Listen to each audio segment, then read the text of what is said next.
On the last episode of the Keepsake box, we arrived at the burial site. Mandy pulled me aside and told me that she would be leaving Chad in the coming days. She looked into my eyes and simply said, "Good job.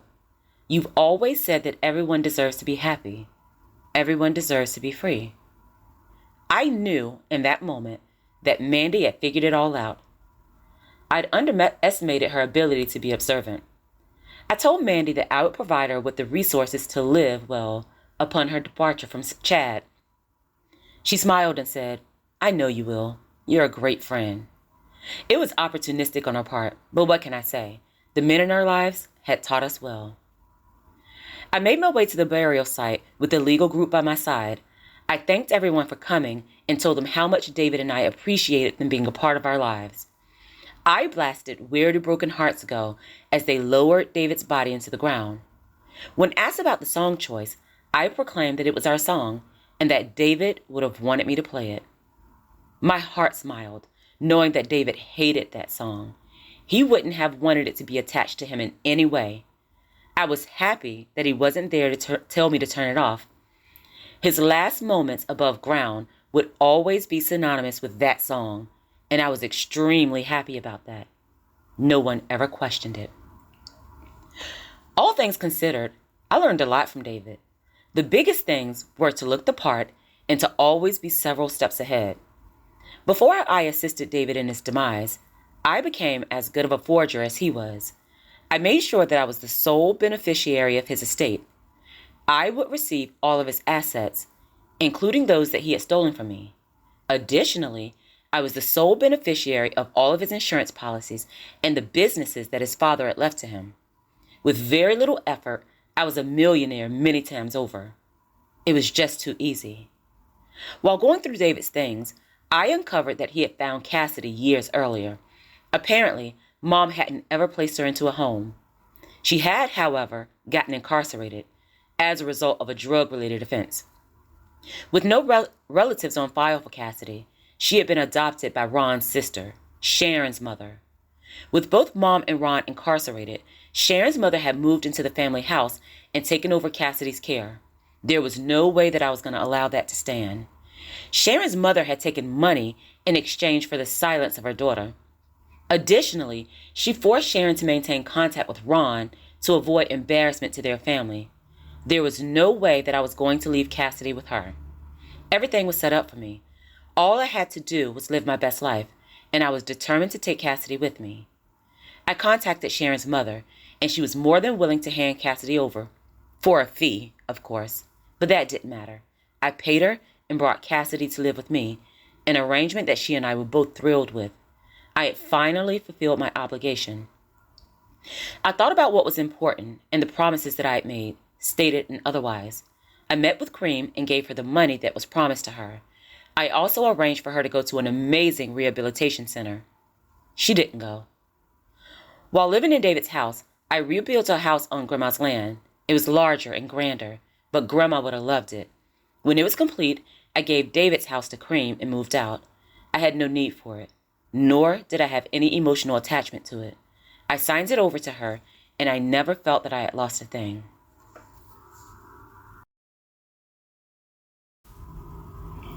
Chapter 21, Time to Let Go.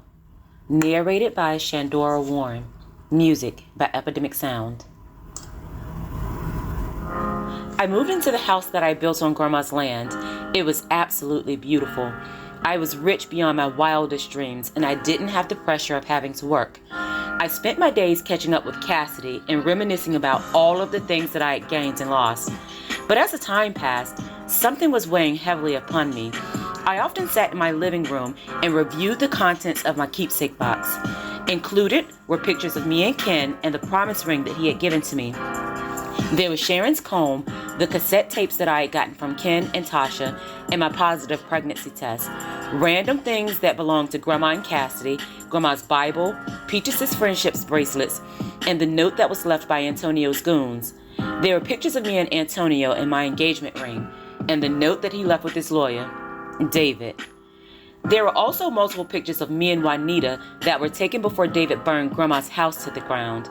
Finally, There were the drugs that I had taken off of David's lap on the day that he died, and the phone that still had traces of his vomit on it. There were other miscellaneous items that rounded it out. I took off the wedding ring set that was given to me by David. It was that beautiful platinum set with the white and chocolate diamonds. I remembered the good times that I shared with David, which forced me to remember the bad. I placed the wedding set in the keepsake box. I was finally free of him. I cried over the memories that those things represented.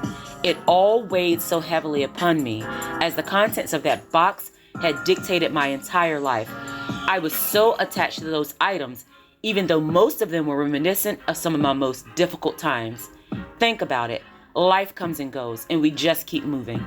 We often left with the memories, but how often are we able to access physical reminders of the most important times of our lives, good or bad? Having the opportunity, wouldn't you feel compelled to revisit the past, even for a little while? But in my case, revisiting the past had only worked to my detriment. I spent so much time in the past that it was nearly impossible to concentrate on the future or the present. I couldn't remain in that place. It was time to do something different. It was time to let go. I went outside and found a space on the very outer edge of the property. I dug a hole and placed the entire keepsake box inside. Physically and symbolically, it was time for me to bury my past. I buried my box, promising that I wouldn't ever revisit it or any of the situations that the contents of the box symbolized.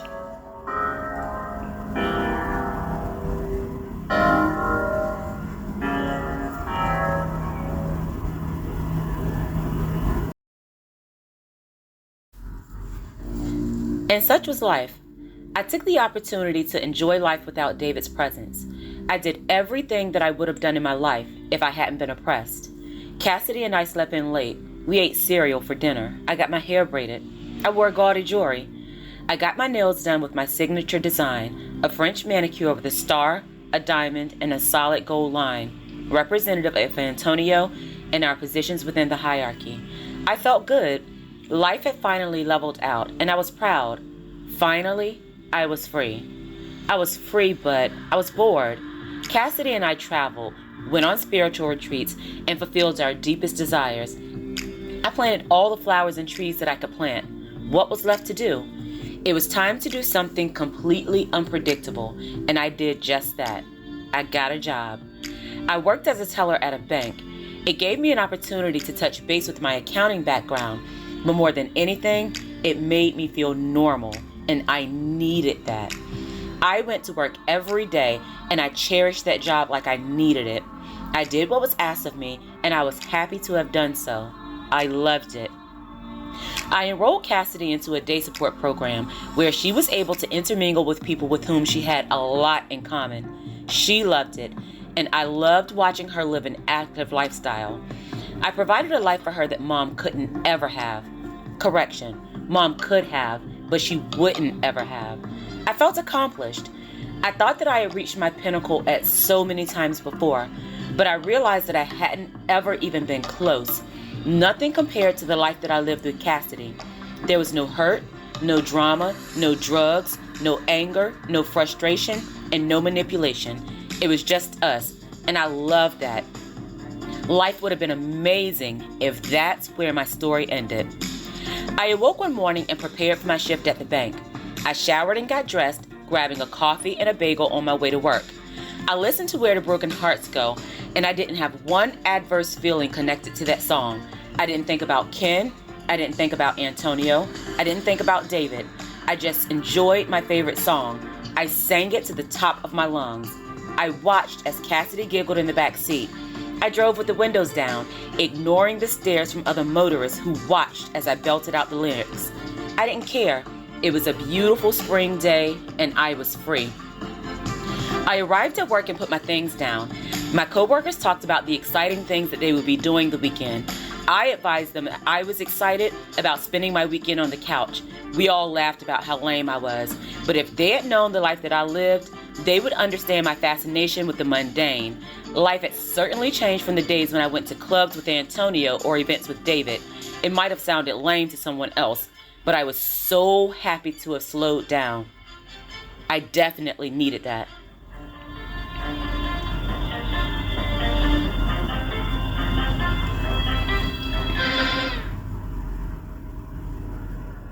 The day went on as it always did. I ate lunch and prepared to complete the second portion of my shift. We ordered Chinese. Of course, I ordered my favorite, General Tso chicken with extra sauce, lo mein with no onions, and extra broccoli. I served the countless customers that frequented the bank. I did so with a smile. I was happy. It was a wonderful day. It was almost the end of my shift when once again, life changed forever. The events that followed played out in the same manner in which the situation with Sharon and Antonio did. Simultaneously, things moved really quickly and extremely slowly.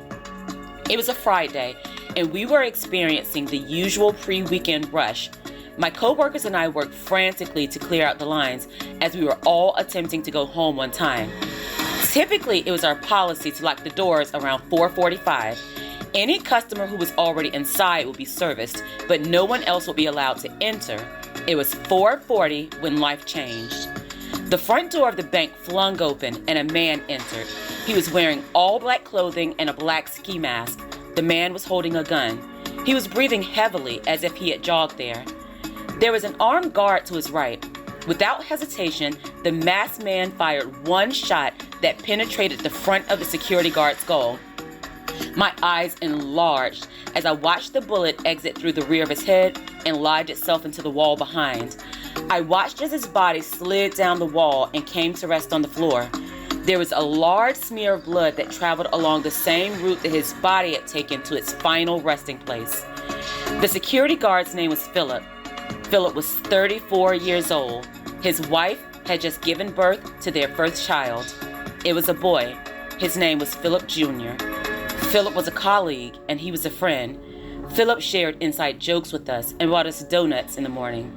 And in the blink of an eye, Philip was no longer.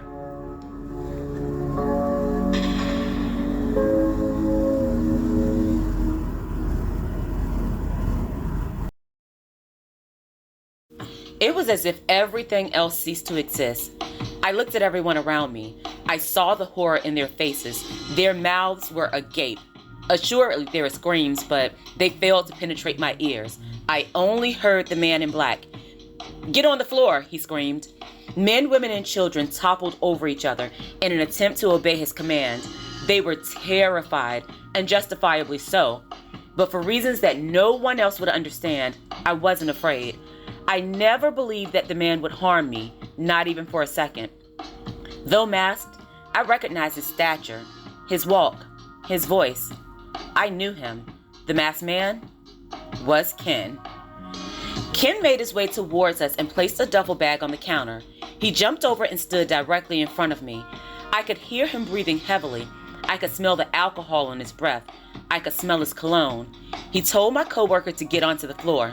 She did as she was told. Ken pointed the gun very closely to my face. I could smell the smoke from the bullet that had led to Philip's demise. He spoke softly and deliberately to me. "Put the money in the bag or I'll blow your head off." I stood frozen in place. It was our policy to hit the silent alarm in an emergency. It was ingrained in us. We had performed drills and had to sign a memo stating that we understood it. I knew the policy like the back of my hand. Yet, I remained still. I knew that I had a decision to make. It was a decision that would have been cut and dry for most people, but I was at an impasse. Why? Let me explain. Ken had done a horrible thing, but he was Ken. In that moment, I realized that I still thought of him as my Ken. Yes, even after all of those years. And if I'm to be honest, I wrestled with my own guilt. On 2 prior occasions, I felt responsible for Ken being arrested. I had spent years wondering where he was and feeling responsible for contributing to his detriment. Those thoughts played around in my mind, and I was powerless in my pursuit to cease them. How could I do that to Ken? Again. On the other side, Philip was a friend and a colleague. He was a husband and a father, and he was a good man. His wife and newborn son deserved justice. He deserved justice. I owed it to him to do the right thing. In that very moment, every single feeling I'd ever had about Ken flashed through my mind. I thought about the good, the bad, and the ugly. I thought about the love that Ken had shown to me and how he took care of me without having to do so. I thought about his attempts to protect me. I thought about the shack, the rapes, the beatings, the hurtful words, the blows to my self-esteem. I thought about the keepsake box that he had given to me and how its contents had established dominion over my life for so many years. I thought about everything that I had to lose.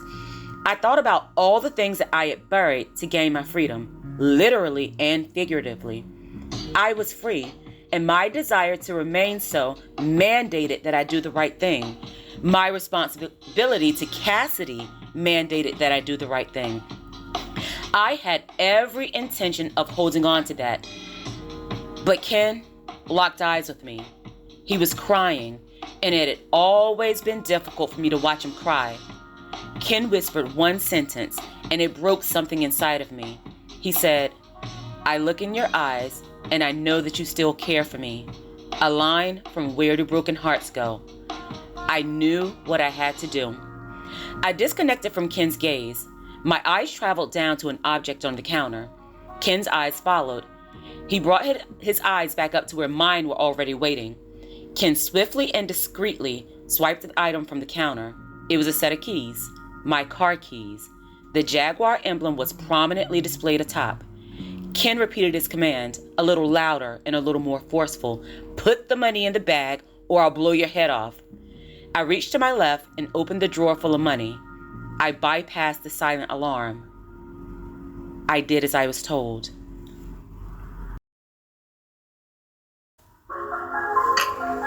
Thank you so much for listening. Make sure to follow Shinny Tells a Story on Facebook and Instagram. I'd love to hear from you.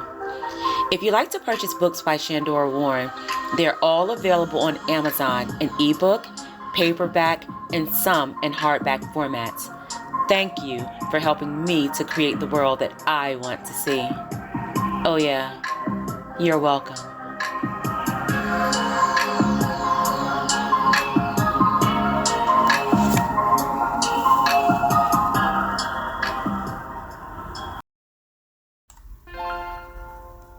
Shine, little girl.